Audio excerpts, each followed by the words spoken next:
آپ مہمان اور مہمان نوازی کو اچھی طرح سے سمجھنے کی کوششیں کریں۔ اگر ہمارے یہاں کوئی مہمان آئے اور ہم جو ہے اس مہمان کی اچھی طرح سے استقبال کریں اور اس مہمان کی خاطرداری کریں اور محبتوں سے پیش آئیں تو وہ مہمان ہماری مہمان نوازی سے بے حد خوش ہوتا نظر آتا ہے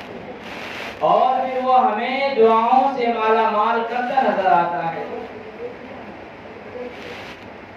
اگر ہم اچھی طرح سے مہمان نوازی کریں گے تو مہمان جب ہم سے وداع ہو رہا ہوگا، جا رہا ہوگا، تو وہ باضابطہ کہہ رہا ہوگا کہ میرے پیارے، اگر مجھے ارجنٹ جانا نہیں پڑتا تو میں ضرور کچھ دن اور بھی رکنے کی کوششیں کرتا۔ اور بہت سارے مہمان تو مہمان نوازی سے اس قدر خوش ہو جاتے ہیں کہ وداع کے موقع پر وہ ایموشنل ہو جاتے ہیں، ان کے آنکھوں سے آنسو بہنے لگتے ہیں، اور جب وہ جاتے ہیں تو کثیر دعائیں دیتے ہوئے جاتے ہیں، اور جب اپنے گھر پہنچتے ہیں تو اپنی فیملی کے درمیان اس مہمان نواز کا تذکرہ کرتے ہیں اور کہتے ہیں کہ فلاں بڑا اچھا آدمی تھا، میں وہاں پہنچا، انہوں نے بہت اچھی خاطرداری کیا اور میرے لیے انہوں نے ایسا کیا، یہ کیا، میں تو بہت خوش تھا۔ تو ان کی اولادیں بھی مہمان نواز سے محبتیں کرنے لگتی ہیں، وہ بے پناہ محبتیں کرتی ہیں۔ تو میرے عزیزوں، بلا تمثیل باتوں کو سمجھیں۔ اسی طرح سے اللہ تعالی نے ماہ رمضان کو اپنی بارگاہ سے ہمارے درمیان بطور مہمان بھیجا ہے، اور اب ہم ماہ رمضان سے جتنی محبتیں کریں گے، جتنا لگاؤ رکھیں گے، ماہ رمضان کا جتنا تکریم کریں گے، ماہ رمضان بھی اتنا ہی ہم سے محبتیں کرے گا اور ہمیں دعاؤں سے مالا مال کرے گا۔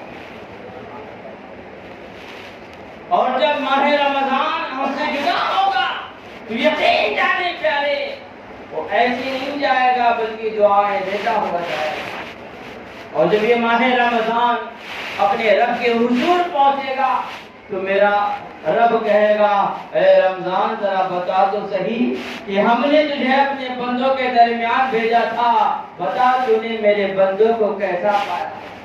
تو ماہ رمضان کہے گا، اے بار الہ، تیرے بندے کتنے فرما بردار تھے، تیرے بندے کس پر کتنا جانثار تھے، اے بار الہ، انہوں نے بہت اچھی طریقے سے مہمان نوازی کی۔ جب میں پہنچا تو وہ پہلے سے استقبال کے لیے کھڑے تھے، ہر بچہ خوش تھا، ہر ایک خواتین خوش تھی، ہر مرد ہر شوہر خوش تھا، ہر گھر میں خوشیوں کی لہر دوڑ رہی تھی کہ ماہ رمضان آ رہا ہے۔ ہر ایک بچہ میرا استقبال کر رہا تھا، اور نہ صرف استقبال کر رہا تھا، میری تعظیم کر رہا تھا، میری عزتیں کر رہا تھا، اور اتنا ہی نہیں، ہر وہ باپ مجھ سے بے پناہ محبتیں کرتا تھا، بے پناہ محبتیں کرتا تھا، جس کے سینے پر بہت ساری ذمہ داریاں ہوا کرتی تھی۔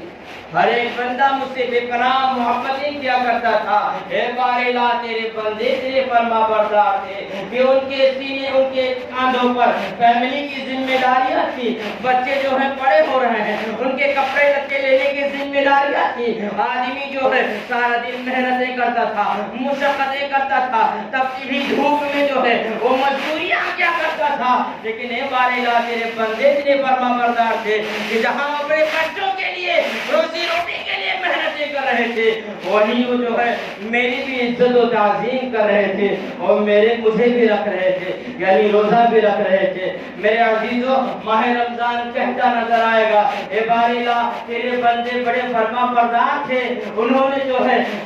ہر حال میں مجھے خوش رکھا، انہیں شدید پیاس لگی ہوئی تھی لیکن پھر بھی انہوں نے پانی نہیں پیا، انہیں بھوک لگا ہوا تھا لیکن پھر بھی انہوں نے کھانا نہیں کھایا۔ اے باری اللہ تیرے بندے تو بڑے فرما بردار تھے، انہوں نے مجھ سے بڑی محبتیں کی۔ اے باری اللہ جب دن کا سورج ڈھل گیا اور جب رات کی تاریکی آئی تو وقت تھا سونے کا، لیکن تیرے بندے سوئے نہیں، افطاری کرنے کے بعد تیری بارگاہ میں کھڑے ہو گئے اور تراویح ادا کرنے لگے۔ مولا تیرے بندے بڑے فرما بردار تھے، مولا تیرے بندے بڑے اچھے تھے اور میں ان سے بڑا خوش تھا۔ اے باری اللہ جب میں ان کے درمیان گیا تھا تو وہ جو ہے بہت اچھی طرح سے استقبال کے لیے کھڑے تھے، اور جب میں ان کے درمیان سے آ رہا تھا، ریٹرن آ رہا تھا، اے باری اللہ ان کی آنکھوں میں آنسو تھی، بےچینیاں تھی اور وہ تڑپ رہے تھے، رو رہے تھے اور کہہ رہے تھے کاش کہ یہ ماہ رمضان سال کا ایک ہی مہینہ نہیں بلکہ سال کا 12واں مہینہ ہوتا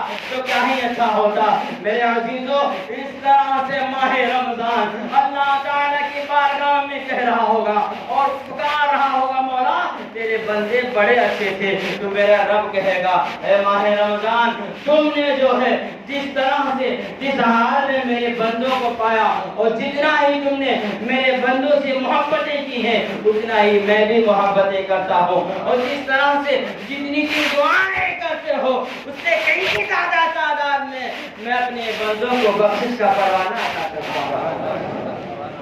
میرے عزیزو اور ماہ رمضان وہیں پر ایک لفظ اور کہہ رہا ہوگا